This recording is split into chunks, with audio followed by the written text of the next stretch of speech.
하나님 말씀 신약성경 맨 처음 마태복음 6장 9절에서 13절입니다. 신약성경 팔면 되겠습니다.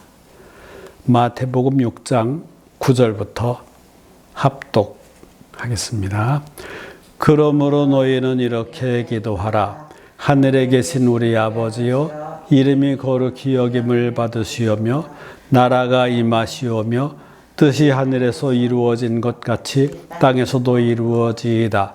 오늘 우리에게 일용할 양식을 주시옵고 우리가 우리에게 죄 지은 자를 사하여 준 것 같이 우리 죄를 사하여 주시옵고 우리를 시험에 들게 하지 마시옵고 다만 악에서 구하시옵소서. 나라와 권세와 영광이 아버지께 영원히 싸움나이다. 아멘.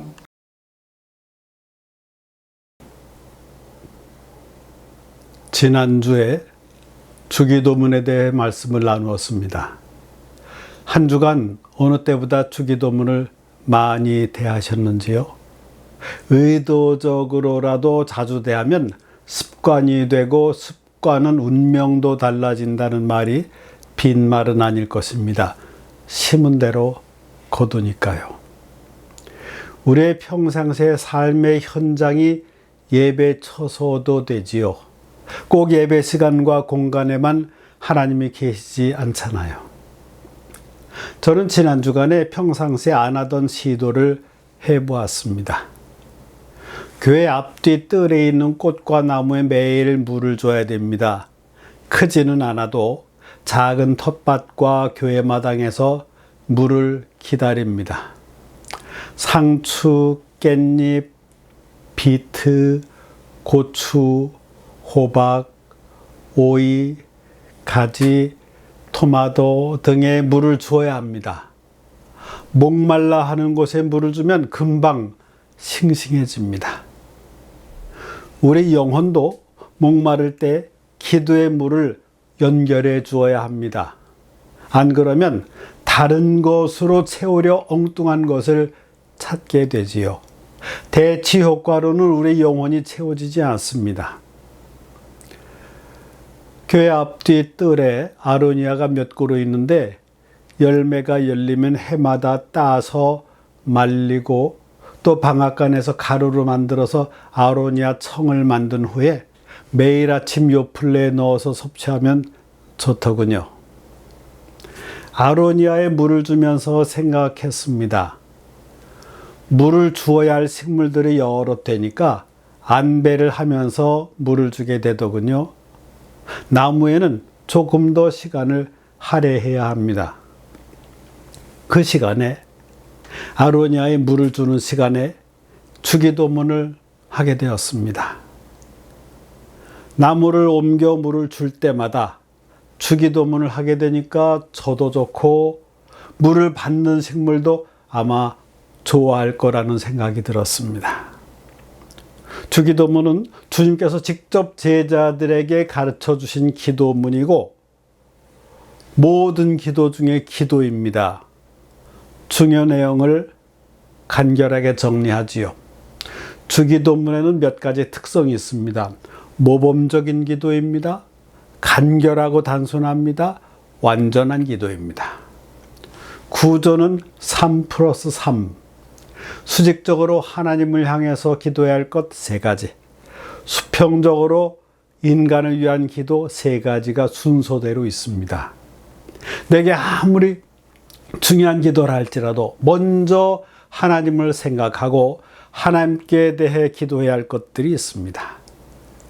그래서 하나님의 이름을 기억하고 하나님의 나라를 구하고 하나님의 뜻을 먼저 구해야 합니다.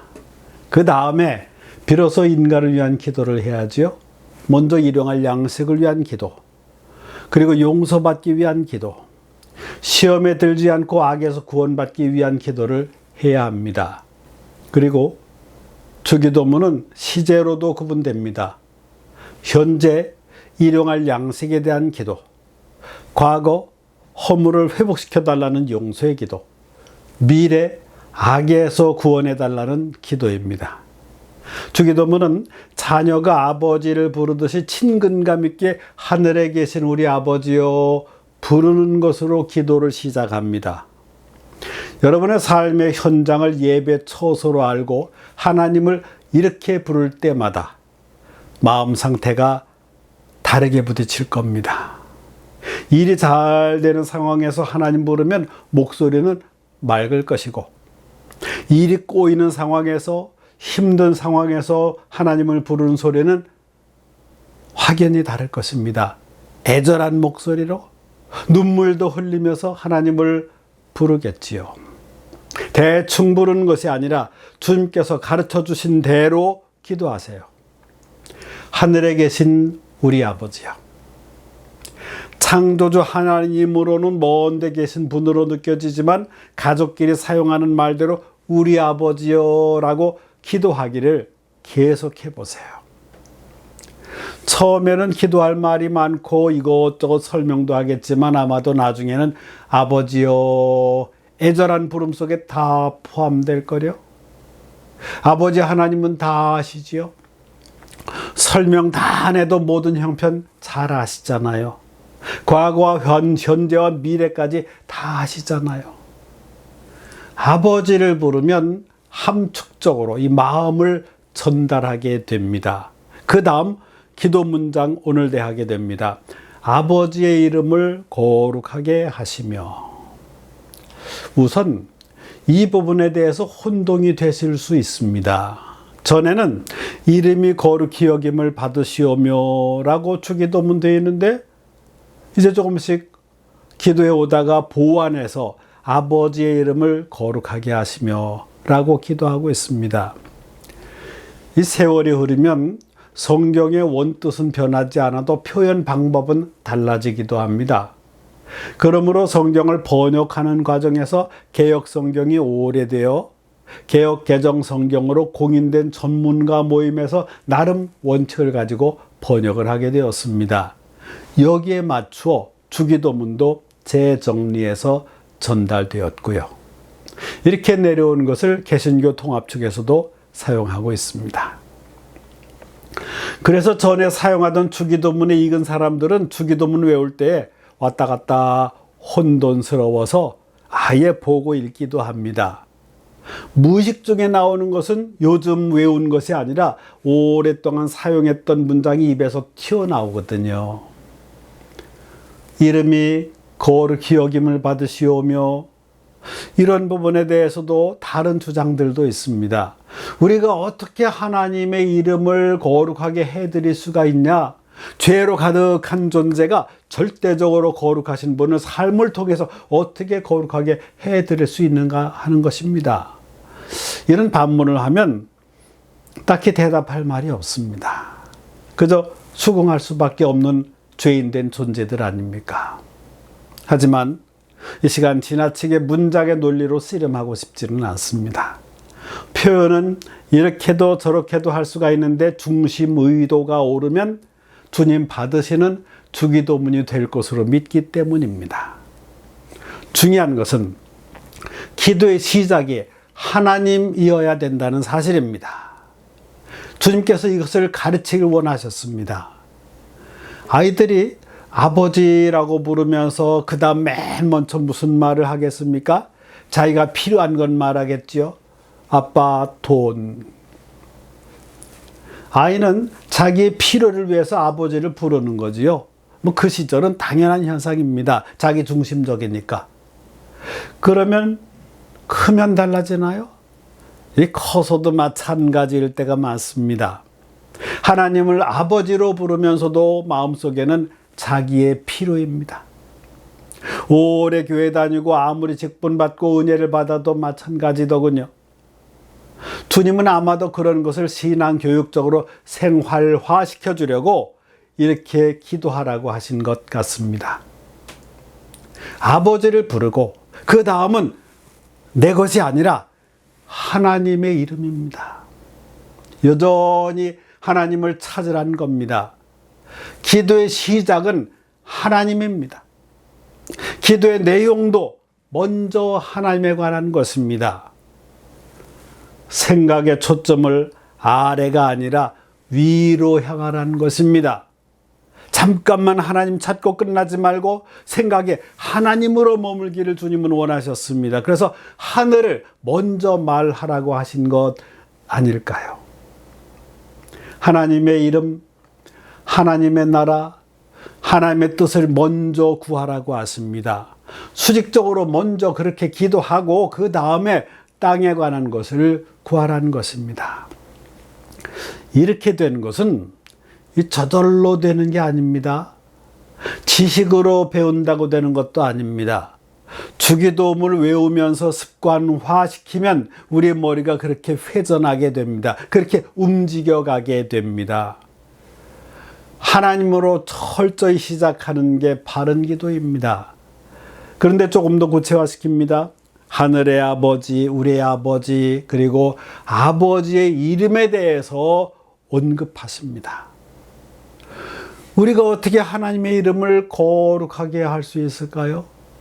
하나님은 스스로 거룩하십니다. 우리가 죽었다 깨도 주님의 이름을 거룩하게 할 수 없습니다.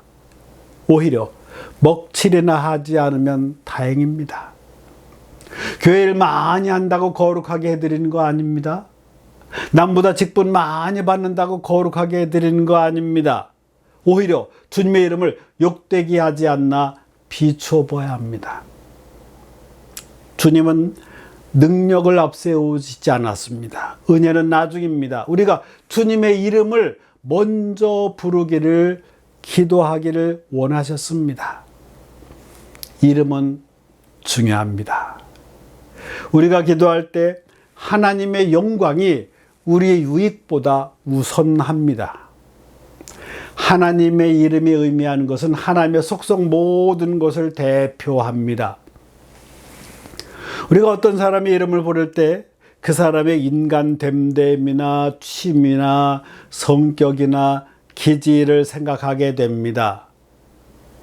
우리가 하나님의 이름을 부르며 생각하게 되는 것은 전능하신 능력, 거룩하심, 선하심을 생각하게 됩니다. 하나님의 긍휼하심과 자비하심을 생각하게 됩니다. 여러분 중에 혹시 하나님을 보신 분 계십니까? 어쩌다 환상으로 또 형상화하셔서 보여주실 수 있겠지만 그러한 모습이 하나님의 실제 모습은 아닙니다. 영이시기 때문입니다. 하나님을 보았다는 사람들의 주장이 다 다르거든요. 일부분의 경험을 하게 하시는 거지요. 하나님의 주권에 따른 것을 공식화할 수 없습니다. 하나님을 가장 잘 보여주는 곳은 성경입니다. 어떤 사람은 말하기를 우주는 망원경으로 보아야 하고 미생물은 현미경으로 보아야 하는 것처럼 하나님은 성경으로만 본다. 아주 의미 깊은 말입니다. 성경 속에서 하나님께서 자기를 나타내실 때 이름을 통해서 자신을 나타내시곤 하셨습니다. 하나님은 이름을 소중하게 생각하십니다. 예수께서 이 땅에 오실 때 천사를 통해서 먼저 예고하십니다. 마태복음 1장 21절 아들을 낳으리니 이름을 예수라 하라. 이는 그가 자기 백성을 그들의 죄에서 구원할 자이심이라. 예수라는 이름을 주셨습니다. 하나님이 인간의 몸으로 오신 분이 예수님이신데 하나님이 직접 이름을 지으셨습니다. 예수라고 하는 이름에 예수님의 생애 전체가 요약되어 있습니다. 하나님은 이름을 소중하게 생각하셨습니다.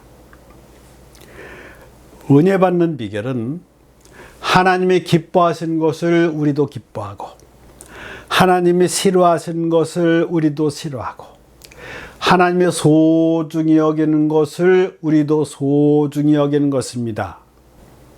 어떤 사람은 성경을 말하기를 이름들의 책이라고 했습니다. 구약 성경에는 하나님의 이름을 여러 말로 표현합니다. 여호와 라파, 치료의 하나님, 여호와 이레, 준비하시는 여호와, 여호와 니시, 나의 승리의 여호와, 여호와 샬롬, 평화를 주시는 여호와. 다양하게 하나님 자신의 이름을 주심으로 나타내셨고 자신의 성품과 존재를 인간에게 계시하셨습니다. 성경 사전에 성경 낱말의 빈도수를 나타낸 것이 있는데 가장 많이 나온 단어가 7040회나 여호와로 쓰입니다. 사람의 이름으로 제일 많이 기록된 사람은 다윗인데 약 1000번 이상 나타납니다. 또 하나님이라는 단어는 약 4000번 나옵니다. 그러니까 사실은 성경책이 하나님 책입니다. 하나님의 이름이 성경에 가득 차 있습니다. 구약 성경에 나오는 사람들은 주기도문을 알지 못했습니다. 후에 예수께서 가르쳐 주신 것이니까. 하지만 그러한 주님의 마음, 하나님의 마음을 잘 헤아리고 대처한 사람들이 있습니다. 다윗의 경우를 볼까요? 그의 삶을 통해서는 하나님의 이름을 거룩하게 해드리지 못했습니다. 요즘은 어떤 분야에서 인기가 있고 다 튀어난 사람들이라 할지라도 생활 속에 잘못한 부분이 드러나면 와르르 무너지는 경우들을 우리는 알고 있습니다. 다윗의 경우도 경건하지는 못했잖아요. 하지만 성경에는 의인은 없다고 말씀합니다. 그런 죄를 지어도 철저하게 하나님 앞에 회개합니다. 그리고 용서함 받고 새롭게 시작합니다. 후에 다윗을 성경에 엄청나게 높여주십니다. 사도행전 13장 22절에 내가 이새의 아들 다윗을 만나니 내 마음에 맞는 사람이라 내 뜻을 다 이루리라. 다윗이 목동 시절에 있었던 이야기는 유명하지 않습니까? 하나님의 이름의 권세를 알았던 다윗은 거대한 골리앗 앞에 섰습니다. 골리앗이 하나님의 이름을 모독하니까 그는 선언합니다. 사무엘상 17장 45절에 너는 칼과 창과 단창으로 내게 나아오거니와 나는 만군의 여호와의 이름 곧 네가 모욕하는 이스라엘 군대의 하나님의 이름으로 내게 나아가노라. 결과는 잘 아십니다. 적군 거장 골리앗을 어린 목동은 물맷돌로 대결하지만 다윗에게는 하나님의 이름을 의지하여 승리했습니다. 하나님이 도우셨고 사울과 왕 다음으로 왕위를 잇게 하셨습니다. 다윗은 하나님의 이름을 거룩하게 해드렸습니다. 그의 이름이 성경에 인간으로서 최고로 많은 게 우연이 아닌 것 같습니다. 구약의 다윗이 하나님의 이름으로 문제를 해결했다면 신약의 성도들은 예수 그리스도의 이름을 앞세워야 합니다.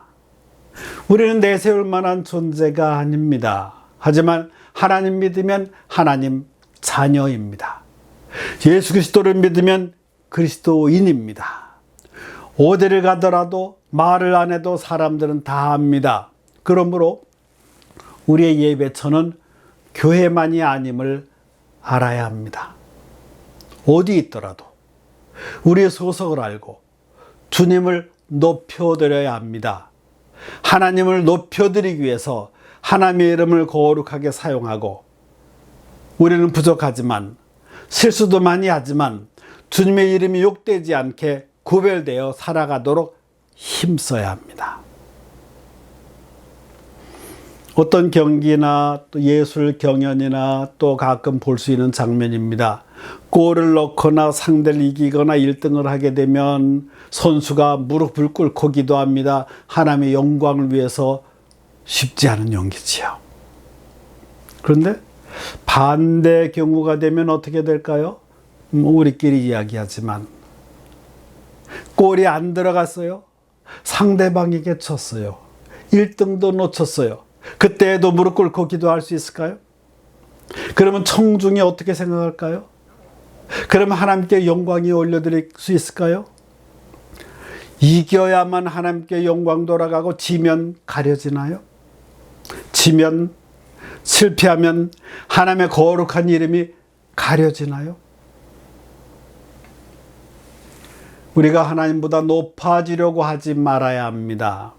우리가 예수님보다 앞서지 말아야 합니다. 그리스도를 앞세워야 그리스도인입니다. 그리스도와 연합하여 살아야 하는 그러한 존재입니다. 대개는 조금 은혜 받으면 교만해집니다. 그런데 제대로 많이 은혜 받으면 겸손해집니다. 조금 은혜 받으면 자기가 앞장섭니다. 솔로몬이 그러다가 비참해지지 않았습니까? 주님께로부터 들의 백합화를 도로 비교가 안 될 정도로 대단히 꾸짖으십니다. 바울은 많이 은혜를 받았지만 그 이름을 낮은 자라고 하는 사울에서 바울로 겸손하게 살았습니다. 그의 신앙 고백이 아름답습니다. 갈라디아서 2장 20절 내가 그리스도와 함께 십자가에 못 박혔나니 그런즉 이제는 내가 사는 것이 아니요 오직 내 안에 그리스도께서 사시는 것이라. 그의 이름이 가려지고 주님을 높이니까 주님께서 높여주셨습니다. 죄를 짓더라도 예수님의 보혈을 의지하여 뻔뻔스러워도 다시 일어나야 합니다. 그러한 삶이 그리스도인입니다. 우리가 약하기 때문에 자꾸 넘어지기 때문에 예수님 믿는 겁니다. 시인하고 주님을 붙들어야 합니다. 넘어져도 은혜를 구하고 또 일어서서 앞으로 가야 합니다. 실패해도 기도하면서 다시 힘으로도 신앙의 경주를 해가야 합니다. 우리에게 없는 게 많고 두려움이 많이 생기는 삶이지만 분명히 우리에게 있는 것은 거룩한 주님의 이름입니다. 주님의 이름을 여러 형태로 높여드릴 때 주님께서 은혜를 더하실 줄을 믿습니다. 기도합니다. 거룩하신 하나님, 주기도문을 통해 더욱 깨달아가게 하시니 감사합니다. 지식적인 기도 생활에서 실천적인 기도 생활로 더욱 성숙하게 하옵소서. 그래서 삶 속에 기도의 간증이 많아지게 하옵소서. 예수 그리스도의 이름으로 기도하옵나이다. 아멘. 만복의 근원 되신 하나님, 천국 백성이면서 동시에 이 땅의 시민으로 살아가며 소득을 얻게 하신 은혜를 감사합니다. 우리 힘으로 한 것 같지만 모두가 하나님으로부터 온 것임을 알고 물질을 구별하여 마음과 사랑을 담아 올려드리오니 중심을 받아 주옵소서. 성도들의 가정에 더욱 사랑과 평안이 깃들게 하시고 일터는 견고하고 성장하며 우리 믿음은 더욱 든든해지게 하옵소서. 물질의 분배에 주님의 사랑과 복음의 정신도 전해지게 하옵소서. 거룩하신 주님, 멀리 계신 분이 아니라 지금은 성령으로 우리 안에 거하시는 줄을 믿습니다. 우리의 연약함과 아픔을 외면하지 않으시고 지켜보고 계시는 줄을 믿습니다. 저희들을 불쌍히 여겨 주옵소서. 주님의 사랑과 능력으로 회복의 은혜를 주옵소서. 성령의 치료광선으로 위에서부터 아래까지, 겉에서부터 안에까지 모두 살펴주시고 치료하여 주옵소서. 믿음대로 된다고 하셨는데 큰 믿음으로 사모하는 심령마다 은혜를 입혀 주옵소서.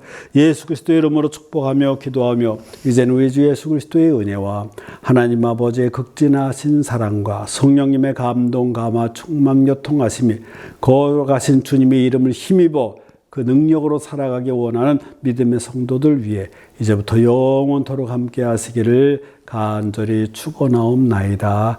아멘.